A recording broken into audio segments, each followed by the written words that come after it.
दोस्तों, शनि देव को कर्म फल दाता कहा गया है। शनि कर्मों के हिसाब से व्यक्ति को दंड देते हैं। कहते हैं कि शनिवार के व्रत रखने से शनि दोष में कमी आती है, साथ ही शनि देव का आशीर्वाद भी मिलता है। शनि दोष और शनि की सारी जाति से बचने के लिए इस कथा का पाठ जरूर करें। आइए शनिवार की व्रत कथा प्रारंभ करते हैं। प्रेम से बोलिए शनिदेव महाराज की जय। दोस्तों, आइए शनि सारे जाति और शनि दोष से मुक्ति पाने के लिए और शनि देव भगवान का आशीर्वाद प्राप्त करने के लिए शनिवार की इस पावन कथा का रसपान करते हैं। एक समय स्वर्ग लोक में सबसे बड़ा कौन, इस प्रश्न पर 9 ग्रहों में वाद विवाद हो गया। विवाद इतना बढ़ा कि परस्पर भयंकर युद्ध की स्थिति बन गई। निर्णय के लिए सभी देवता देवराज इंद्र के पास पहुंचे और बोले, हे देवराज, आपको निर्णय करना होगा कि हम में से सबसे बड़ा कौन है। देवताओं का प्रश्न सुनकर देवराज इंद्र भी उलझन में पड़ गए। इंद्र बोले, मैं इस प्रश्न का उत्तर देने में असमर्थ हूँ। हम सभी पृथ्वी लोक में उज्जैनी नगरी में राजा विक्रमादित्य के पास चलते हैं। देवराज इंद्र सहित सभी ग्रहों के देवता उज्जैनी नगरी पहुंचे। महल में पहुंचकर जब देवताओं ने उनसे अपना प्रश्न पूछा तो राजा विक्रमादित्य भी थोड़ी देर के लिए परेशान हो उठे, क्योंकि सभी देवता अपनी अपनी शक्तियों के कारण महान थे। किसी को भी छोटा या बड़ा कह देने से उनके क्रोध के प्रकोप से भयंकर हानि पहुंच सकती थी। अचानक राजा विक्रमादित्य को एक उपाय सूझा और उन्होंने विभिन्न धातुओं स्वर्ण, रजत, कांसा, तांबा, सीसा, रांगा, जस्ता, अभ्रक और लोहे के 9 आसन बनवाए। धातुओं के गुणों के अनुसार सभी आसनों को एक दूसरे के पीछे रखवाकर उन्होंने देवताओं को अपने अपने सिंहासन पर बैठने को कहा। देवताओं के बैठने के बाद राजा विक्रमादित्य ने कहा, आपका निर्णय तो स्वयं हो गया। जो सबसे पहले सिंहासन पर विराजमान है वही सबसे बड़ा है। राजा विक्रमादित्य के निर्णय को सुनकर शनि देवता ने सबसे पीछे आसन पर बैठने के कारण अपने को छोटा जानकर क्रोधित होकर कहा, राजा विक्रमादित्य, तुमने मुझे सबसे पीछे बिठाकर मेरा अपमान किया है। तुम मेरी शक्तियों से परिचित नहीं हो। मैं तुम्हारा सर्वनाश कर दूंगा। शनि ने कहा, सूर्य एक राशि पर 1 महीने, चंद्रमा 2.25 दिन, मंगल 1.5 महीने, बुध और शुक्र 1 महीने, बृहस्पति 13 महीने रहते हैं, लेकिन मैं किसी राशि पर 7.5 वर्ष तक रहता हूँ। बड़े बड़े देवताओं को मैंने अपने प्रकोप से पीड़ित किया है। राम को 7.5 के कारण ही वन में जाकर रहना पड़ा और रावण को 7.5 के कारण ही युद्ध में मृत्यु का शिकार बनना पड़ा। राजा, अब तू भी मेरे प्रकोप से नहीं बच सकेगा। इसके बाद अन्य ग्रह तो प्रसन्नता के साथ चले गए, परंतु शनि देव बड़े क्रोध के साथ वहां से विदा हुए। राजा विक्रमादित्य पहले की तरह ही न्याय करते रहे। उनके राज्य में सभी स्त्री पुरुष बहुत आनंद से जीवन यापन कर रहे थे। कुछ दिन ऐसे ही बीत गए। उधर शनि देवता अपने अपमान को नहीं भूले थे। विक्रमादित्य से बदला लेने के लिए एक दिन शनि देव ने घोड़े के व्यापारी का रूप धारण किया और बहुत से घोड़ों के साथ उज्जैनी नगरी पहुंचे। राजा विक्रमादित्य ने राज्य में किसी घोड़े के व्यापारी के आने का समाचार सुना तो अपने अश्वपाल को कुछ घोड़े खरीदने के लिए भेजा। घोड़े बहुत कीमती थे। अश्वपाल ने जब वापस लौटकर इस संबंध में बताया तो राजा विक्रमादित्य ने स्वयं आकर एक सुंदर और शक्तिशाली घोड़े को पसंद किया। घोड़े की चाल देखने के लिए राजा उस घोड़े पर सवार हुए तो वह घोड़ा बिजली की गति से दौड़ पड़ा। तेजी से दौड़ता घोड़ा राजा को दूर एक जंगल में ले गया और फिर राजा को वहीं गिराकर जंगल में कहीं गायब हो गया। राजा अपने नगर को लौटने के लिए जंगल में भटकने लगा, लेकिन उन्हें लौटने का कोई रास्ता नहीं मिला। राजा को भूख प्यास लगाई। बहुत घूमने पर उसे एक चरवाहा मिला। राजा ने उससे पानी मांगा। पानी पीकर राजा ने उस चरवाहे को अपनी अंगूठी दे दी।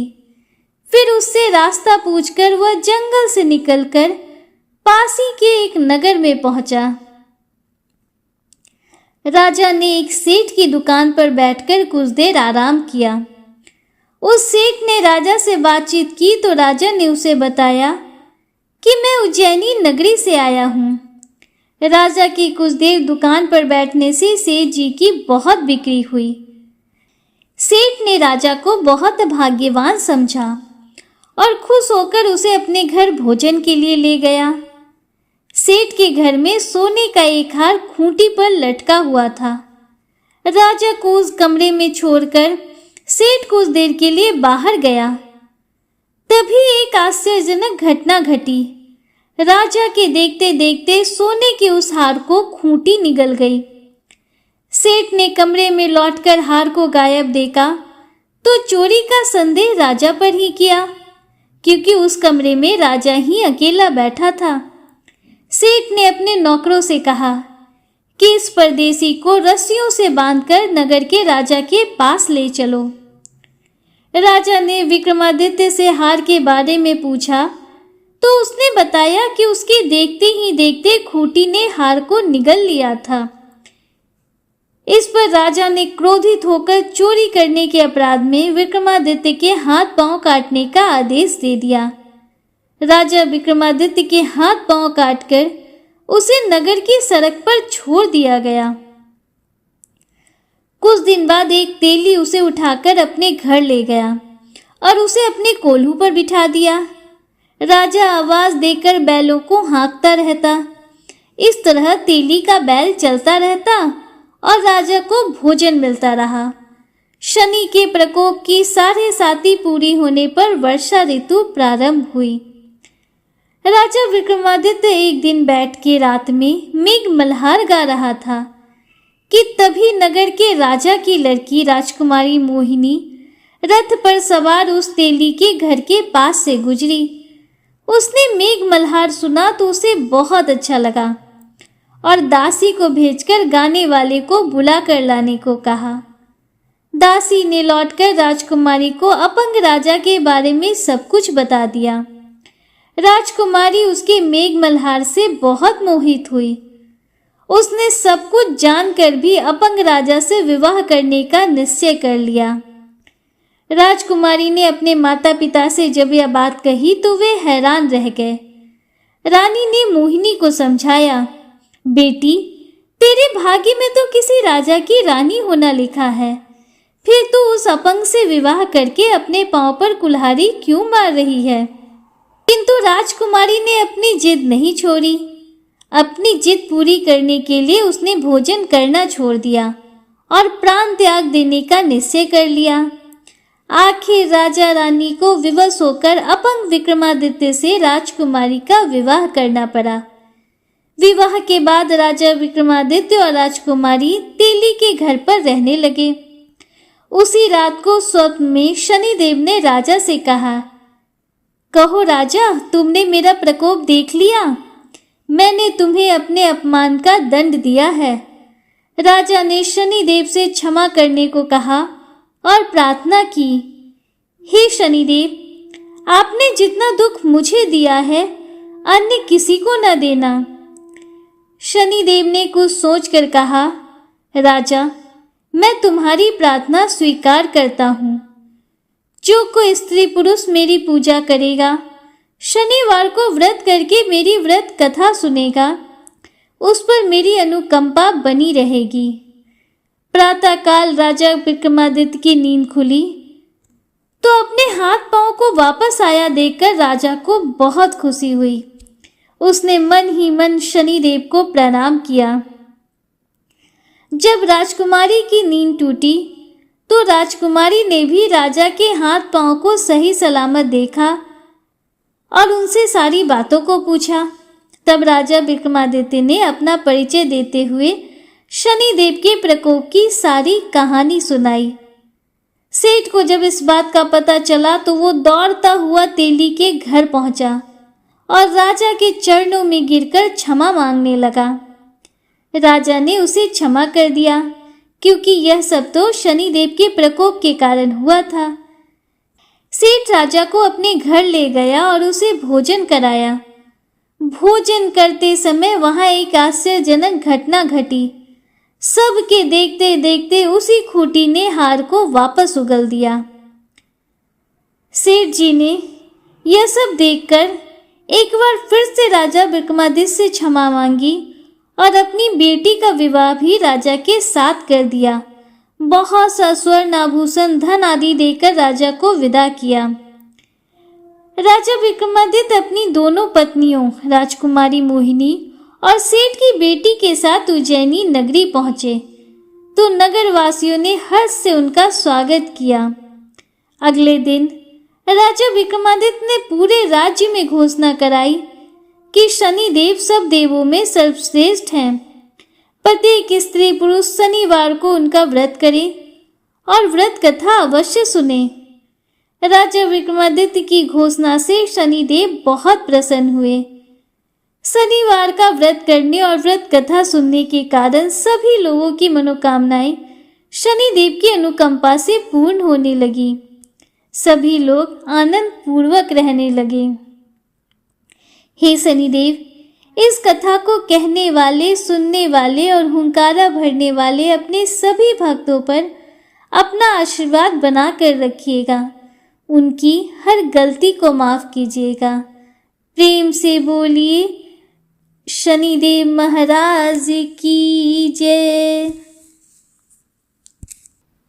हे प्रिय भक्तों, शनिदेव की दृष्टि क्रूर मानी गई है और उनकी चाल धीमी।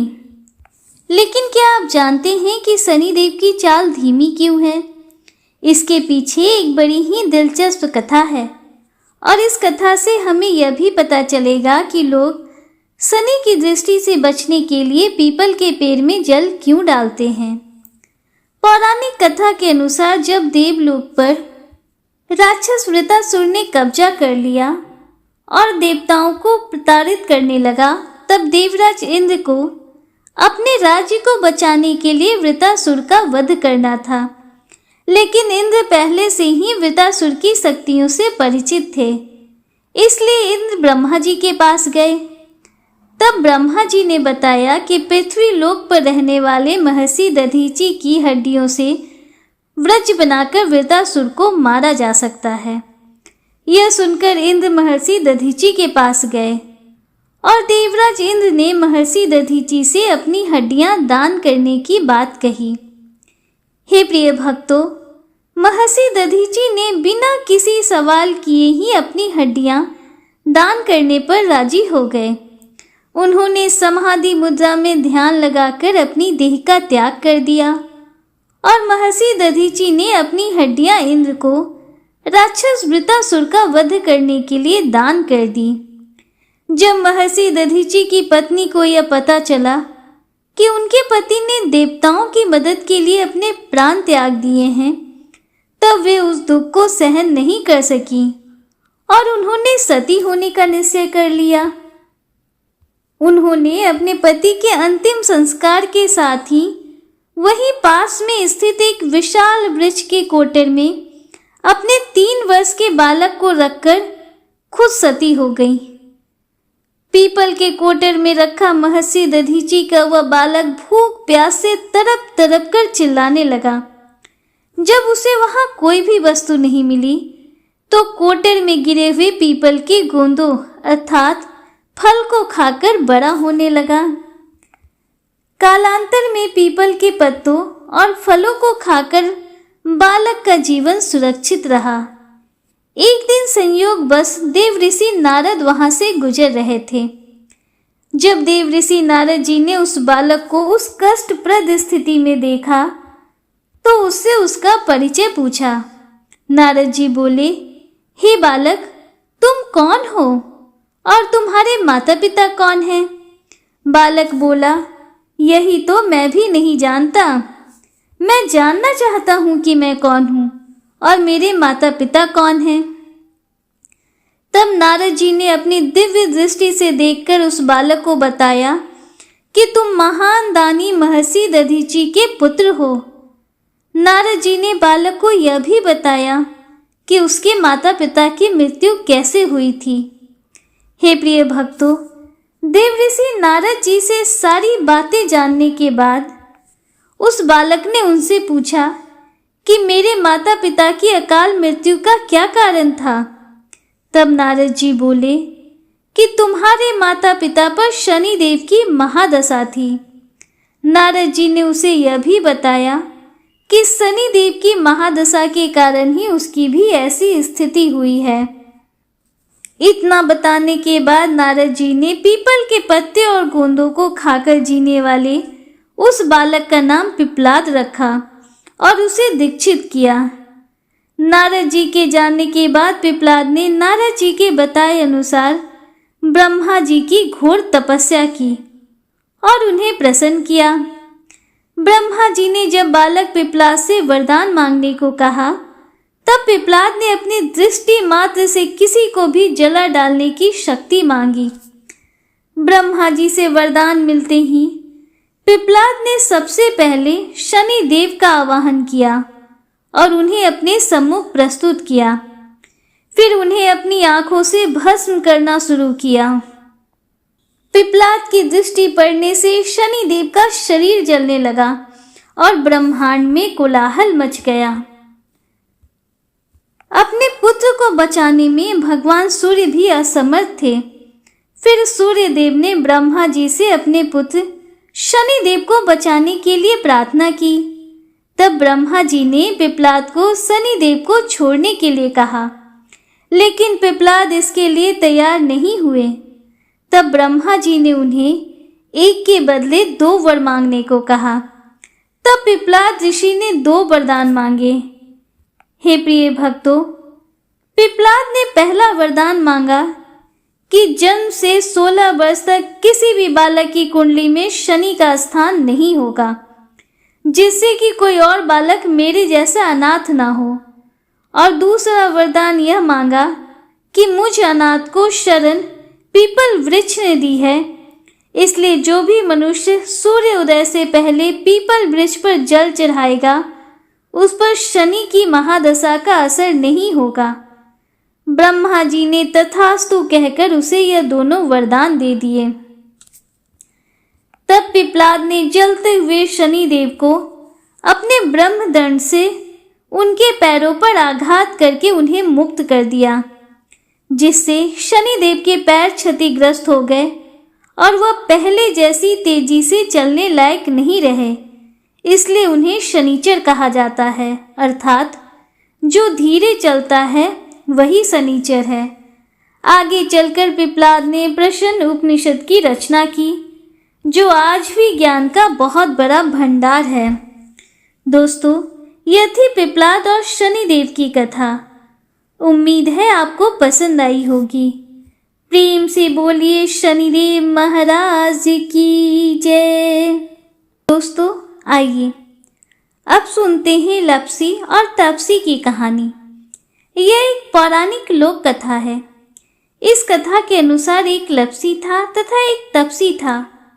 तपसी सदैव भगवान की तपस्या में लीन रहता था और लप्सी रोजाना 1.25 शेर की लापसी बनाकर भगवान को भोग लगाकर खा लेता था।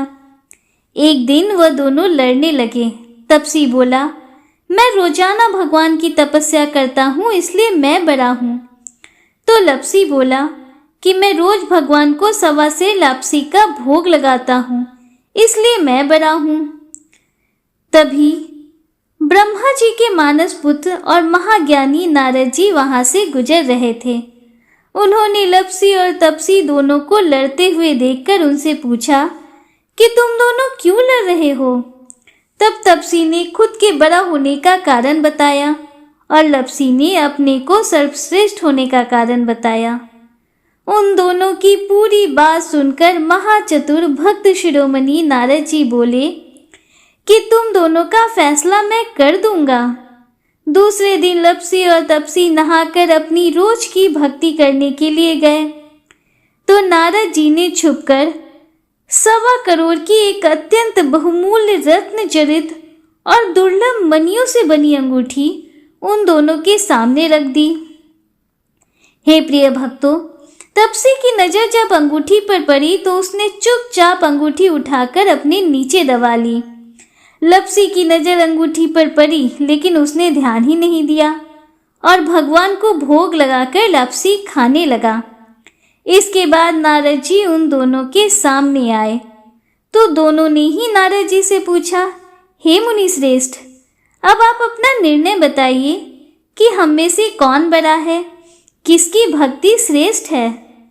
तो नारद जी ने तपसी से खड़ा होने को कहा। जब वो खड़ा हुआ तो उसके नीचे दबी अंगूठी उन्हें दिखाई पड़ी। नारद जी ने तपसी से कहा कि तपस्या करने के बाद भी तुम्हारी चोरी करने की आदत नहीं गई, इसलिए लप्सी बड़ा है और तुम्हें तुम्हारी तपस्या का कोई भी फल नहीं मिलेगा। हे प्रिय भक्तों, तब तपसी बड़ा शर्मिंदा होकर नारद जी से माफी मांगने लगा। उसने नारद जी से पूछा कि मुझे मेरी तपस्या का फल कैसे मिलेगा। तब नारद जी ने उससे कहा कि यदि कोई गाय और कुत्ते की रोटी नहीं बनाएगा, यदि कोई ब्राह्मण को भोजन करवाकर दक्षिणा नहीं देगा, तो उनके दान धर्म का फल, उन लोगों की पूजा का फल तुझे मिलेगा। यदि कोई सुहागिन साड़ी के साथ ऊपरी अंगूछा का दान नहीं देगा, तो वह फल तुझे मिलेगा। यदि कोई दिए से दिया जलाएगा तो वह फल भी तुझे मिलेगा। यदि कोई सारी कहानी सुने लेकिन तुम्हारी कहानी नहीं सुने तो उसकी पूजा का फल भी तुझे मिलेगा। हे प्रिय भक्तों, उसी दिन से हर व्रत कथा कहानी के साथ लप्सी तपसी की यह कहानी भी अवश्य सुनी और कही जाती है। प्रेम से बोलिए शनिदेव महाराज की जय। दोस्तों, उम्मीद करती हूँ कि शनिवार व्रत से जुड़ी ये सभी कथाएं आपको पसंद आई होंगी और वीडियो आपको अच्छा लगा होगा। अगर वीडियो आपको थोड़ा सा भी अच्छा लगा हो तो वीडियो को लाइक कीजिए, दूसरों के साथ शेयर कीजिए, कमेंट में हर हर महादेव, जय श्री राधे कृष्णा, जय शनिदेव जरूर लिखिए। अगर आप हमारे चैनल पर पहली बार आए हैं तो चैनल को सब्सक्राइब कीजिए, बेल आइकन जरूर प्रेस कीजिए जिससे आगे भी आपको ऐसी ही रोचक जानकारियाँ मिलती रहें। मिलते हैं आपसे अगले वीडियो में, तब तक के लिए हर हर महादेव, जय श्री राधे कृष्णा, राधे राधे, जय माता दी।